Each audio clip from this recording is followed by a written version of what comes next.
Crash Course Philosophy is brought to you by Squarespace. Squarespace, share your passion with the world.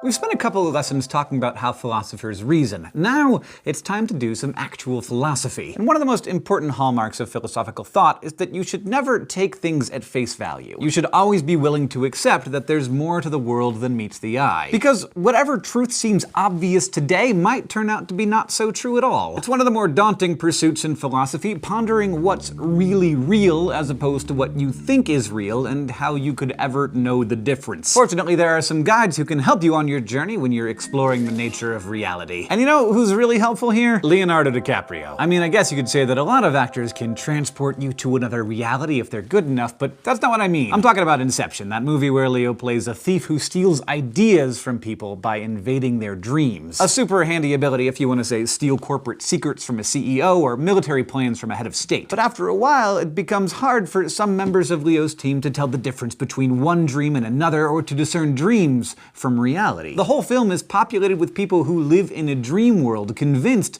they're living real life. To them, the dream is all there is. It has become their reality. But from the perspective of those outside the dream, who see their sleeping bodies, the reality they're chasing is simply false. It's a real cool premise for a movie. I haven't ruined it for you. You can still watch it. And the fact is, the same concept has been around for thousands of years. The basic question that Inception asks has vexed philosophers all the way back to the very roots of Western philosophy. Is it possible that my current reality isn't real at all? And before we had Leo DiCaprio to walk us through this question, we had Plato.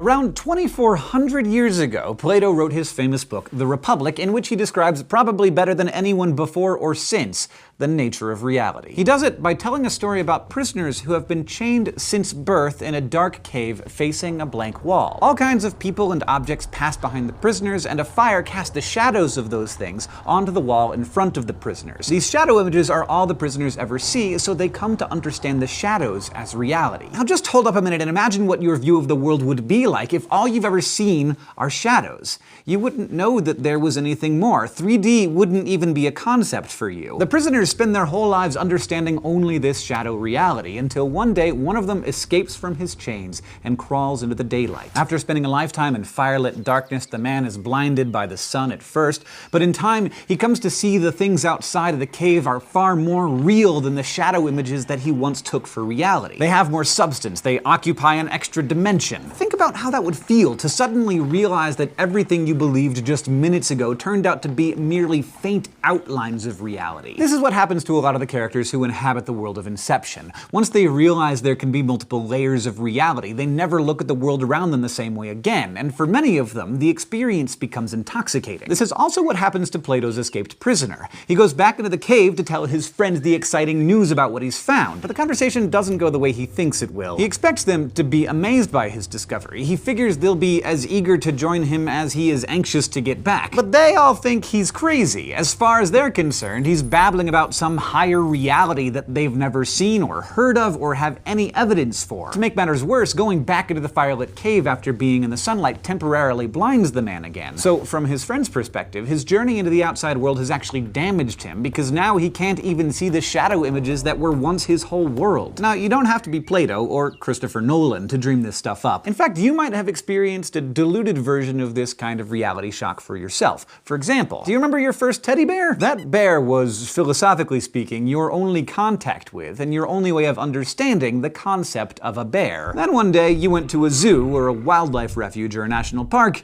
and you saw an actual bear. And suddenly you realized that your previous understanding of bear was way off. Bears don't have little button eyes and smiles made of thread. They're not soft. You couldn't hug one. The bear you spent your first years of life snuggling with was just a shadowy imitation of the reality of bareness. Now check out this somewhat more mature example. Maybe you were the first member of your tweeny group of friends to discover the wonders of romantic attraction. You might have felt like your eyes were open to a whole new world that your pals were still blind to. And when you tried to explain to them what had happened to you and how you felt, they probably thought you were crazy, and the feeling was probably mutual. And this is what our poor protagonist goes through as he re-enters the cave. So why does Plato tell us this story? It's not just about the little aha moments when we discovered that bears and boys were not what we once thought they were. It's more than that. Plato wants us to see that we, right now, are prisoners prisoners in a cave. Everything in our world is actually a mere shadow of a higher reality. Just as the man in the story once mistook shadows for real things, we are currently prisoners in a cave of our own. But rather than mistaking shadows for the material objects of the ordinary world,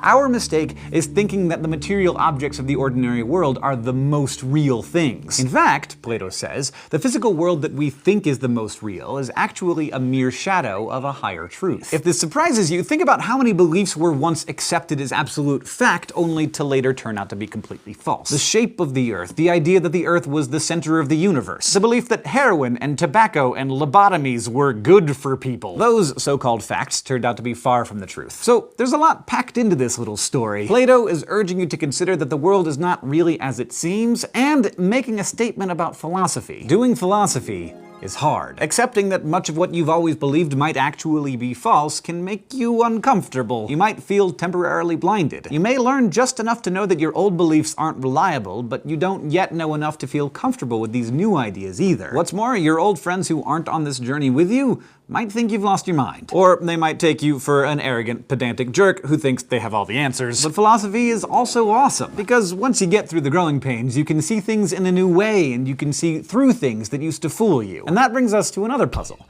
Consider this argument. No cat has two tails. Every cat has one more tail than no cat. Therefore, every cat has three tails. Now you're probably thinking, that's just clearly wrong. That's not much of a puzzle. I mean, the two premises sound right enough, but the conclusion is what? This puzzle exploits the strangeness in the language that we use to discuss certain ideas, specifically the ideas of nothingness, absence, or emptiness. In premise one, no cat refers to an absence of cats. Think about things with two tails, and none of those things you think of are cats because you probably can't even think of anything with two tails. But in premise two, the language tricks us into understanding no cat as an existent thing rather than an absence of a thing. The way it's phrased, no cat could conceivably be that elusive creature that has two tails. So this leads us to the conclusion that if the no cat has two tails and every cat has one more tail than it does, then every cat must have three tails, which is just wrong. And it takes a moment to understand the source of our confusion. The conclusion is faulty because it mistakes the absence of something for the presence of something. But it strikes us as plausible on some level because language has duped us into considering a reality where a creature called no cat with two tails is actually a thing. Figuring out puzzles like this is kind of like flipping a switch. First you're confused, and then the cause of the confusion seems obvious. It's just a matter of sorting through what's really real. And Plato thinks philosophy is like that too. Going from the darkness into the light is both disorienting and rewarding. It's kind of too bad in this case though, because a cat with three tails, I'd kind of like to see that. Though,